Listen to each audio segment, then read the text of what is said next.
Welcome back to my videos. I'm gonna start us off with a little bit of a dad joke. What happened to the frog when he parked next to the fire hydrant? He got towed. There's your dad joke to start off. Next, we're gonna jump right into the questions. So first things first, it's asking us explain how the resting membrane potential of the cell membrane is established. So I drew a little cell here, and I drew three different things. I drew a potassium leak channel, which is over here. I drew a sodium-potassium ATPase pump, and I drew negatively charged proteins. So what's going to happen is the potassium over here, 3 of them are going to go out, and 2 potassium are going to go in. So you're going to have a larger concentration of sodium on the outside and a larger concentration gradient of potassium on the inside. Now, due to this concentration gradient, potassium is able to leave the cell through potassium leak channels and negatively charge, and that will help in establishing RMP. And then negatively charged proteins are here as well to also establish negativity. Now, the reason why I drew this down here is to resemble what's happening. So basically, whenever the potassium or any charged particle is leaving or entering into a cell, only the positive charge or the charge in which it has is going to move, such as this potassium leak channel. We're going to call this a potassium leak channel. That a potassium leak channel. What's happening is that potassium is going to leave, so just that potassium leaves, but that chloride then leaves a negative charge on the outside. And because the charges want to find each other, you can't just have a charge on its own. You're going to have this negative on the outside, on the inside, and that positive on the outside. And that will then cause the inside of your cell to become more negative.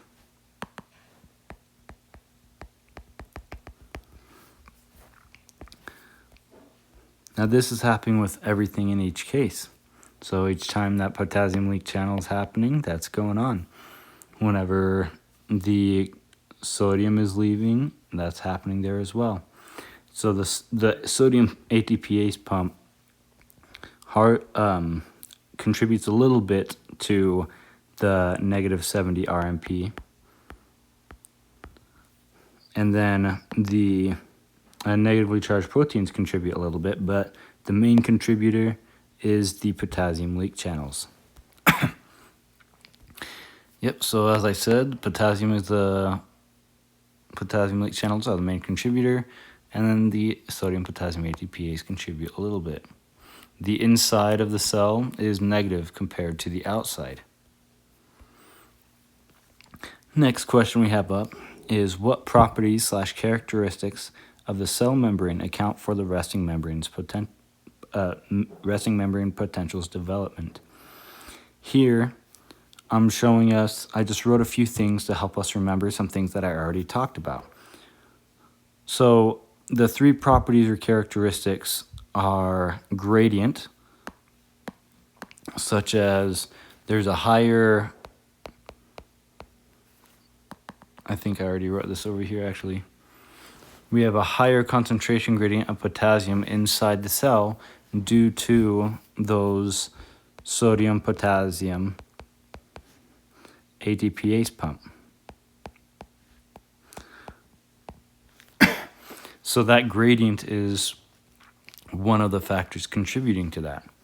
Another factor that is also helping with that is whenever the cell loses those potassiums as they come out, the negatives are going to be out there. And so that negative charge is the electrical gradient. And because the potassium is positive, the negative charge is going to want to attract that. So it's going to fight itself a little bit, which is why it doesn't continually get more negative, like negative 100 inside the cell, is because that electrical gradient, once it gets strong enough, it fights the concentration gradient as well. And then to continue with that is, it's the concentration gradient also fighting along with that. Here, and just showing that the cell membrane is selectively permeable. Some ions pass through easier than others due to different leak channels, such as like the potassium leak channels, having the concentration gradient being able to flow through more, while there are a lot less sodium leak channels. So they don't really contribute all too much to the charge of the cell at all. Next up, I talked about this a little bit already, but the sodium-potassium ATPase pump maintains the concentration gradients of sodium and potassium, which are essential for RMP. So those concentration gradients can then fight the electro gradient. And then just so we know, there's a higher concentration of sodium on the outside of the cell because it's pushing it out. So sodium is going to want to flow in whenever an action potential happens, which we'll talk about here in a little bit.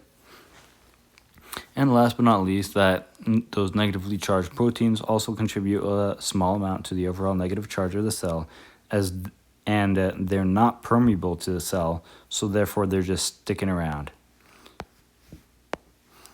And then we also talked about gradients, electrical, and chemical.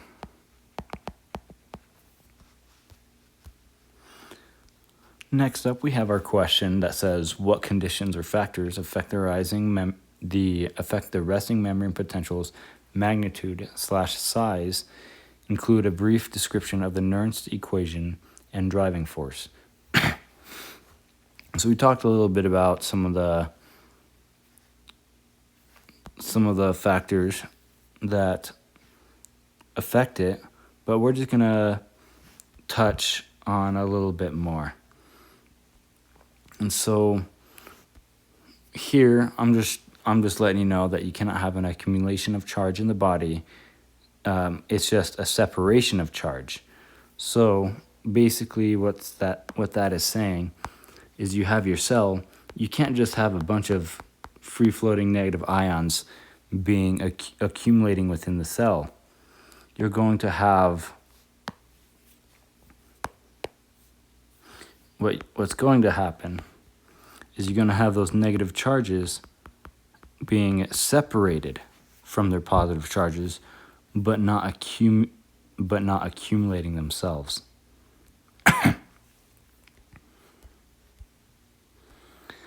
All right. So next thing I'm going to discuss is the Nernst equation a little bit here. So first things first, we show that the ion, which X equals the ion, as you can see here, is equal to the negative 61.5 over the charge, which if it's a potassium, it's a +1. If it's chloride, it's going to equal -1. Multiplied by the log of the concentration of the ion inside the cell and out of the cell over the concentration of the ion out of the cell. And this is done for each specific ion. So this way we can start to calculate what is being affected and how things are working. So some of the things that we have done is just some quick calculations and examples of them. If you have 150 potassium inside the cell and 5 potassium outside the cell, then we're going to get a negative 90.1 millivolts. And moving to the sodium, if you have 10 outside the cell and 140 in, we're going to have 69.9 millivolts. And chloride, if you have 20 inside the cell and 100 inside the cell, we're going to get negative 48.58. Remember to take into your count of the negative here. and that's only considered for the ion. Now let's take that and make it a little bit and show you how how you can get the voltage of the membrane itself. Now what you're going to do is you're going to take that negative 61.5 and then multiply it by the log of the sodium inside, the concentration of the sodium inside multiplied by its permeability, and add each ion that plays a role in that as well, such as potassium inside the cell with its permeability, chloride outside the cell and its permeability, and calcium inside the cell and its permeability. And then you're going to put that over the inverse of what it is, such as a concentration of sodium outside the cell times its permeability plus the concentration of potassium outside the cell plus the concentration of chloride inside the cell and plus the concentration of calcium outside the cell, always all of them multiplied by their own permeability. And then this will help give us the voltage of our membrane. And as we do that, we can then find out the driving force of each ion. So the driving force of each ion is this equation here. Your driving force is going to equal to the voltage of the membrane minus the ion, the millivolts of the ion.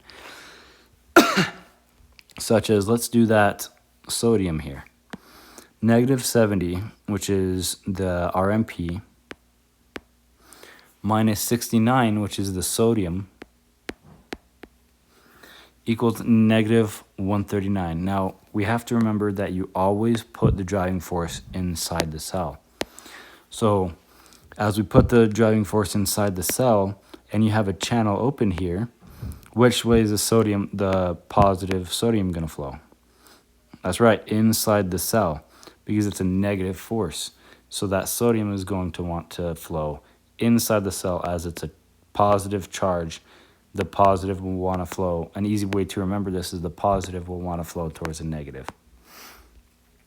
Next, I just gave a couple more examples here, such as if you have a positive 10 charge inside the cell with potassium, it's going to push potassium outside the cell. And just to demonstrate the difference driving forces has on different ions, chloride, if you have a positive plus 10 inside the cell, it's going to actually draw chloride inside the cell because that negative charge wants to flow towards that positive driving force.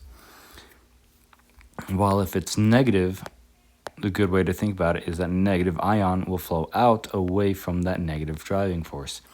Think about it as negative repelling negative, just to help cement it in your mind.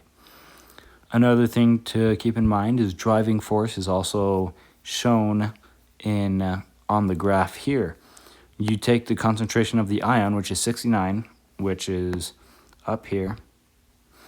So, and then you place it in accordance to where RMP, the VM, is. And then you take that calculation, and that will find you your driving force. So as you can see, the driving force here is much larger than the driving force of the potassium here. And this here is just showing you the driving force of potassium as well. If you do have a channel that is competing for one of these, the driving force that the ion that has the higher driving force is going to be the one that wins.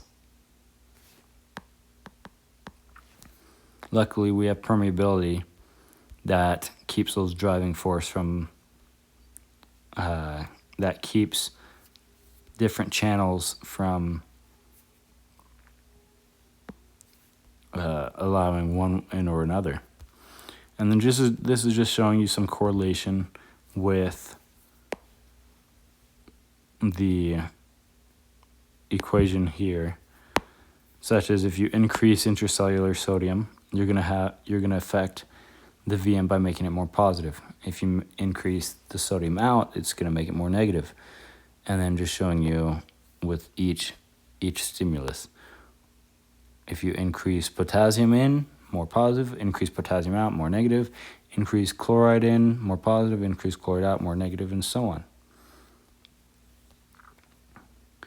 Now that we've gone over that,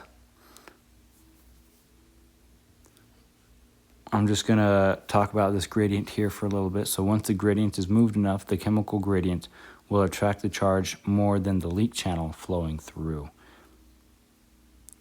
And so it's basically just going to, that's what I was talking about earlier with that negative charge battling with the positive charge on the outside, the electrical gradient battling with the concentration gradient, the chemical gradient.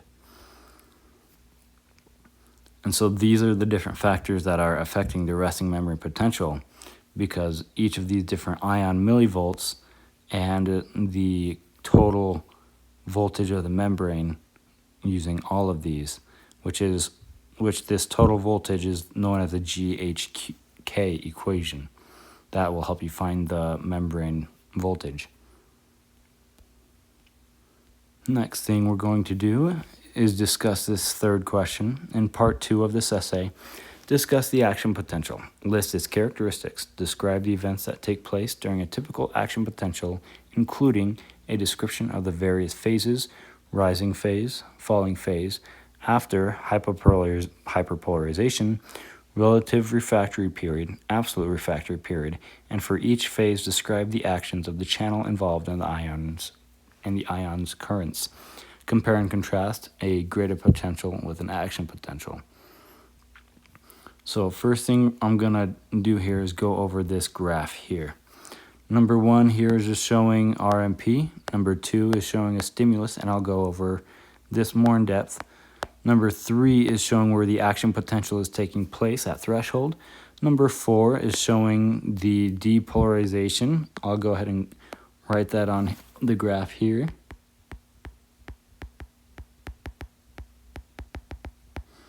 Number 5 is showing the peak. Number 6 is showing the repolarization. Number 7 is showing an event happening with the voltage-gated potassium channels. Number 8 is showing hyperpolarization.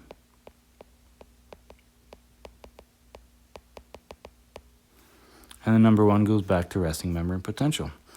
And we have our absolute refractory period, which consists of depolarization and repolarization. Then we have our relative refractory period, which includes hyperpolarization. So that's what we wanted to just focus on there a little bit. Now I'm going to go into each one a little bit more in depth. So number 1 is just showing us resting membrane potential. Remember, we talked about that earlier, what contributes to that. Number 2 is some sort of stimulus that's causing a graded potential, a depolarization event, and ligand gate, which cause ligand gated channels to open. Notice this is important. It's ligand gated, not voltage gated. Due to that, it's going to depolarize that cell. And with this being said, before I move on to number 3, if this graded potential, aka this slight depolarization, is not strong enough to hit threshold, it is not going to cause an action potential. It's just going to reset back to RMP. So if you don't reach it, you're not getting nothing. That's this all or none principle right here that I'll talk about here in a little bit. The third event right here, oops, not right there, but the third event right here is talking about the graded potential, the depolarization being strong enough to reach threshold, which opens up voltage gating potassium channels. And because there is a strong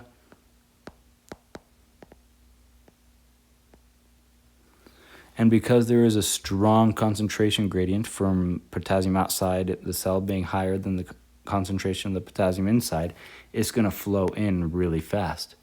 Now, before I move on with that, I'm going to quick sketch a voltage-gated sodium channel for you. So right here, oh, that was a big eraser. Right here, you're going to have a something similar to a spring made up of amino acids. And as this spring is on the bottom, it's pushing a gate right here closed. This here is called your activation gate.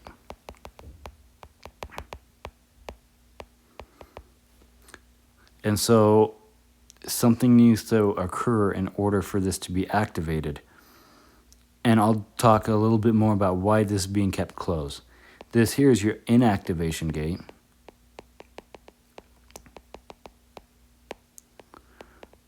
To prevent flow after this gate opens. So the amino acids here on this activation gate have positive charges that are keeping it pushed down, keeping this spring-like amino acids pushed down. So as there's more positives on the outside and more negatives on the inside, that's going to keep that gate pushed down. But as we see with our depolarization event, it is starting to take away some of these negative charges. And it's going to start taking away some of these positive charges. Therefore, that spring will then allow this gate to open up. So this spring will move more upwards, and it'll open up, allowing the sodium to rush in really fast. So that's what's happening at number 3. So as the sodium is rushing in really fast, this inactivation gate here, up there, is going to swing shut really fast. So that way you have a lot of sodium that made it inside the cell, causing an even higher depolarization. But this happens throughout the cell, so you'll still have some channels open, but they're closing up. So like this one hasn't quite reached that yet, but the majority of them are closing up. And then once you reach the top, this peak here, and this depolarization is also known as your rising phase. So just going through here, as sodium rushes into the cell, the inactivation gate and voltage gated sodium channels close the opening. They start. And then at the 5, at the peak, right here,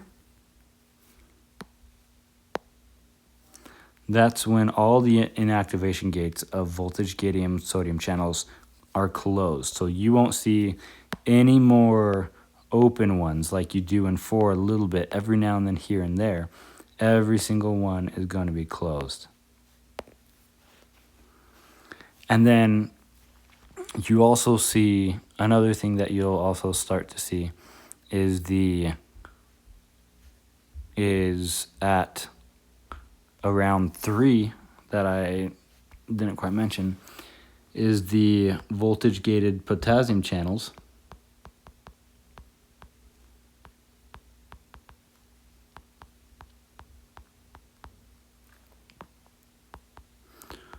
Start to open.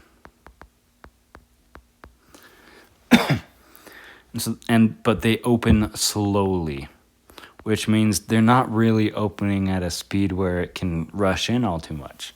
So that sodium concentration gradient is going to be the thing causing that depolarization.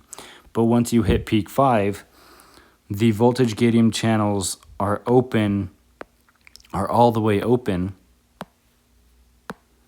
allowing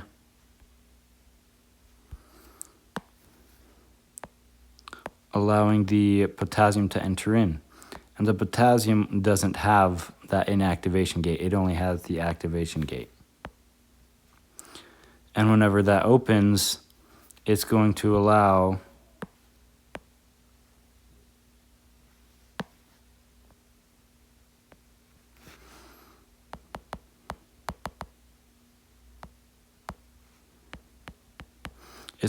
the potassium to leave the cell, making this gradient, making the cell more negative, which which we see at 0.6.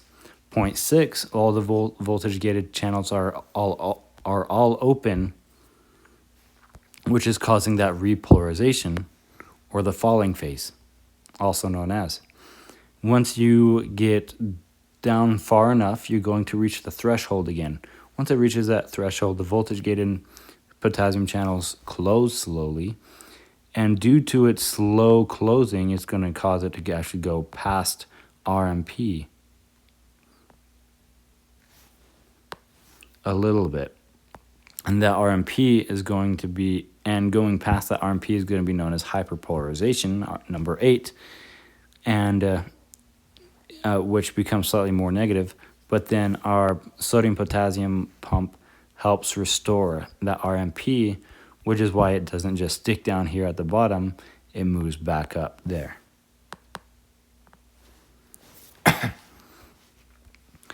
Next, we're going to talk about graded potential and action potential as well. But before we do, I want to discuss a little bit about temporal summation and spatial summation. So I drew here the difference in different colors. So we have our soma right here, our neuron soma, which is its entirety, and the entirety of this thing right here, like right just at this end. Then you have your dendrites right here.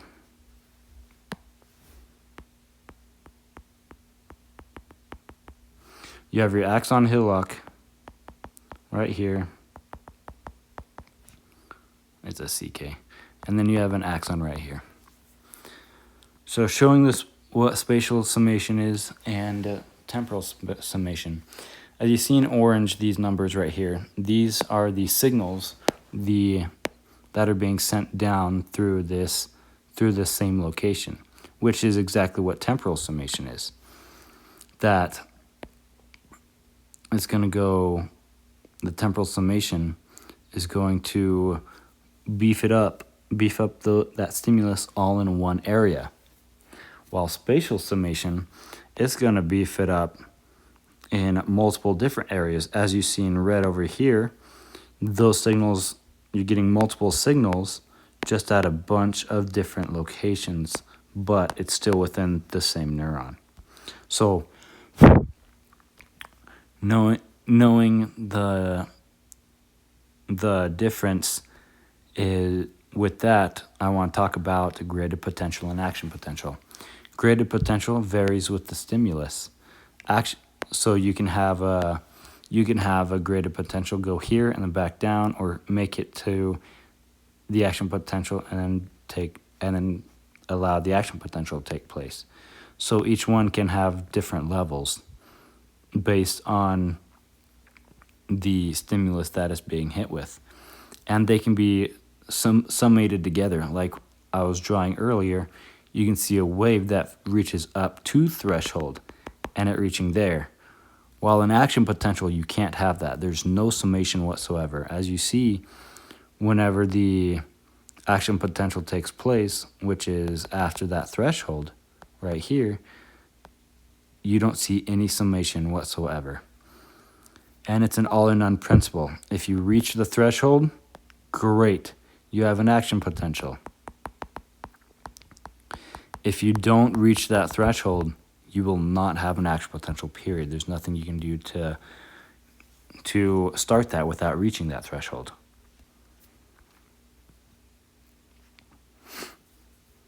All right, next thing we have up is give an explanation of capacitance and length constant. Describe how capacitance and length constant are affected by myelin. So let's first go into capacitance here. I drew the equation of capacitance, which is capacitance is equal to Q over V, which Q is the number of charges separated, such as like over here we have 6 negative charges, 6 positive charges, over V. V is equal to the potential energy of negative and positive charges coming together if the membrane was removed. Now let me explain that in a little bit more depth. Let's say you have a membrane here. This is your thickness of the membrane. let's say you have a thick membrane here, you have a negative charge here and a positive charge here. If you remove this membrane, this positive charge and negative charge are going to come together with a force, right? Now, if we have a larger membrane, you have a negative charge and a positive charge here, and you remove this membrane, that potential energy, their force, is going to be even higher. And so that's what that voltage is. That voltage is going to be that it's going to be the thickness of the membrane is going to be that potential. The voltage is going to be that potential energy of the positive and negative coming together. We also know that it's equal to the permittivity of the area over the distance. And so we see here, we talked a little bit about the permittivity, in which your permittivity is going to increase with the smaller axons and decrease. This one's slightly less permittivity than this one. It's going to slightly decrease as it gets bigger, and then if you have myelin, we'll talk more about that here in a minute, it's going to decrease the most because that permittivity is very low.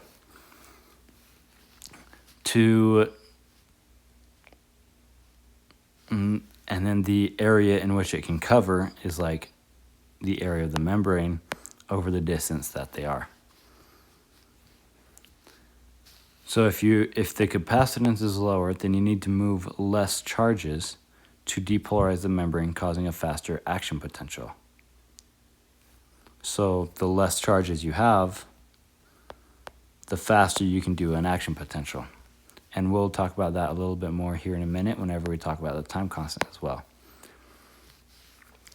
Just real quick to teach you about membrane resistance. Membrane resistance is basically the inverse of permeability. So if you have a higher membrane resistance, you have lower permeability. And conductance and permeability are the same thing, really. So with this being said, we can jump into our length constant equation, which length constant is equal to your membrane, the square root of your membrane permeability over internal resistance. Now let me teach you a little bit about internal resistance. I drew a little axon here with a neuron here with the axon.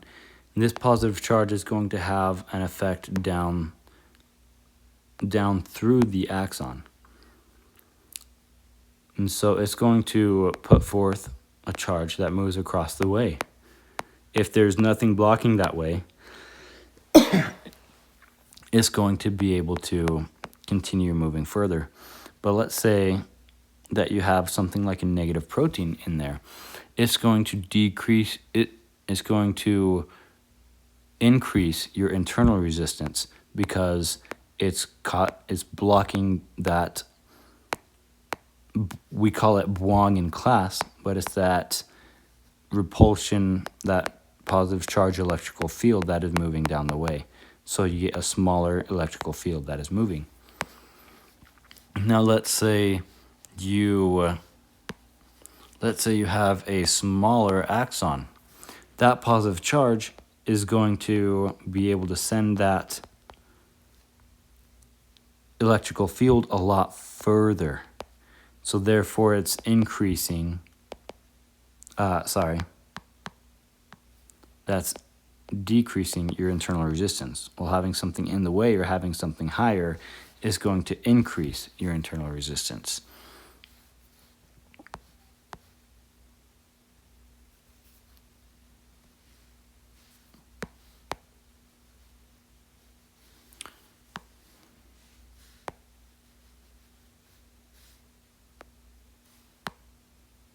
Yeah, so if you have something smaller and something negative block away, it's going to have higher internal resistance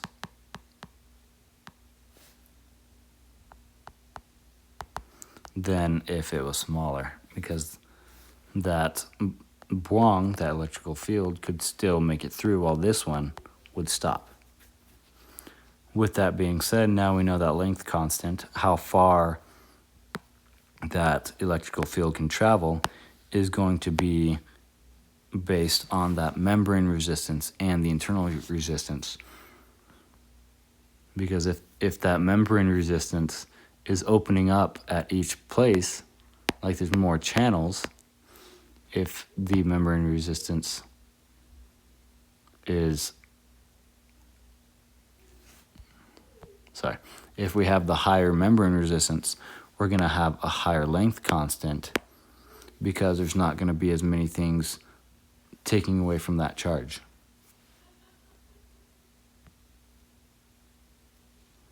So that this will be able to travel much further.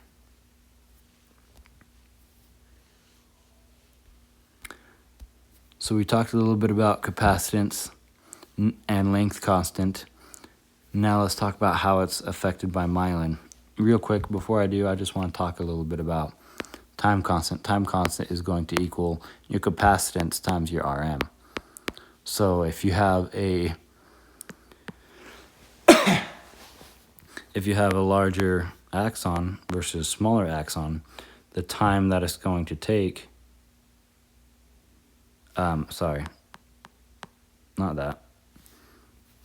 if you have a myelinated, we'll get to time constant actually after I teach about myelin. So here we're going to discuss a little bit more about the electrical charge. So the electrical charge of a non-myelinated axon is going to be taken up by the negative charge on the inside of the cell.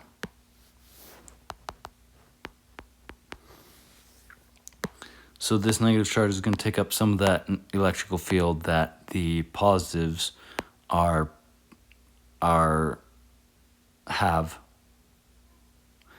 and they are going to allow more positives to be next to each other because that electrical field is not repulsing each other as much. But now, as we see with the myelin is basically made up of lipids. It's the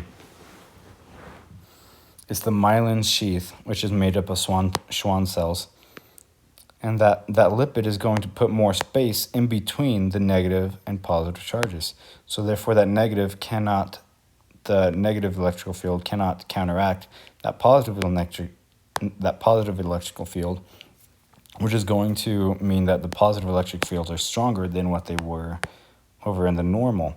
So with that happening, it's going to push these positive charges away, and you can't fit as many positive charges in, which reminds me a little bit about going back here to capacitance.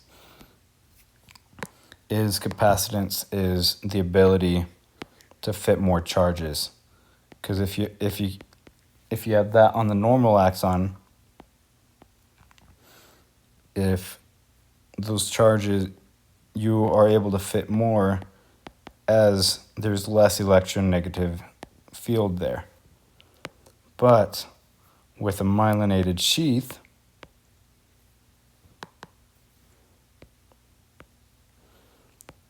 that electrical field is much greater. You can't fit nearly as many positive charges there. And that's our capacitance, is being able to fit charges on that wall to be able to match with the negative charges.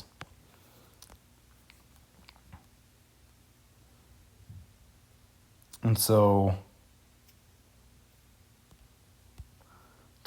going back to how it's affected by myelin, is that length constant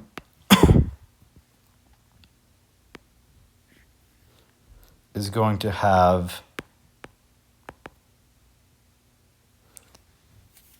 a greater membrane resistance, because as you see here, we can have channels in the normal receptor right here, but when this lipid, you can't have the channels where the myelin is, so you're increasing your membrane resistance, which altogether will increase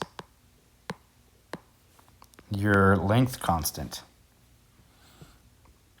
Another thing to note is myelin sheaths are generally on larger axons that are larger. So your RI constant is also going to decrease because it's larger. So that way, it's going to increase a little bit, but not enough to counteract this RM.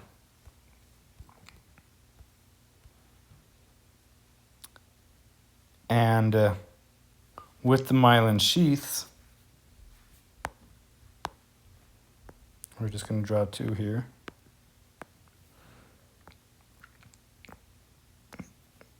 Whenever an action potential occurs, that sodium is going to rush in, causing a positive to be here, and that's going to increase your length constant, and your electrical field can then jump straight over here, pushing that spiraled amino acids up, opening up your gate, allowing for the next action potential to take place and move faster down the field. So teaching about, because you can fit less positive charges out here, it's going to move faster down, which is why our time constant equals capacitance times Rm. So Rm may go up, but it's a lot smaller than what our capacitance is, because our capacitance a lot lower due to all this myelin, which causes our time constant to become low, allowing the action potential to make its way down really fast. So if we take away that myelin,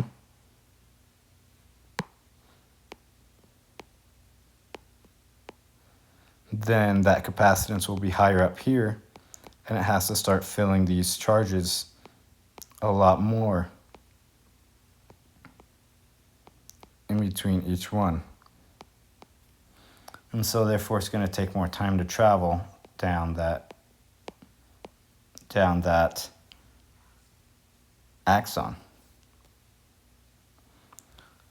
So that finishes up our understanding of, and between each axon, myelin sheath is what we call the node over MVA. That's the position in which it's located. And so that finishes up our discussion here, and I'll briefly touch on how the positive charges will bounce off of each other in succession to cause this gate to open even quicker, which is what we call saltatory conduction.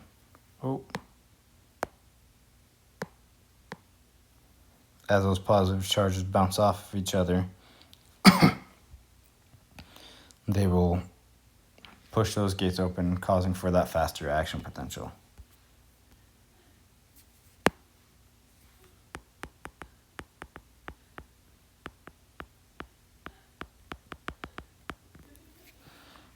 Thank you for watching. We'll go ahead and end with a dad joke. So, why is it so cheap to throw a party in a haunted house? Because the ghosts bring all the booze. You're welcome. Have a great day.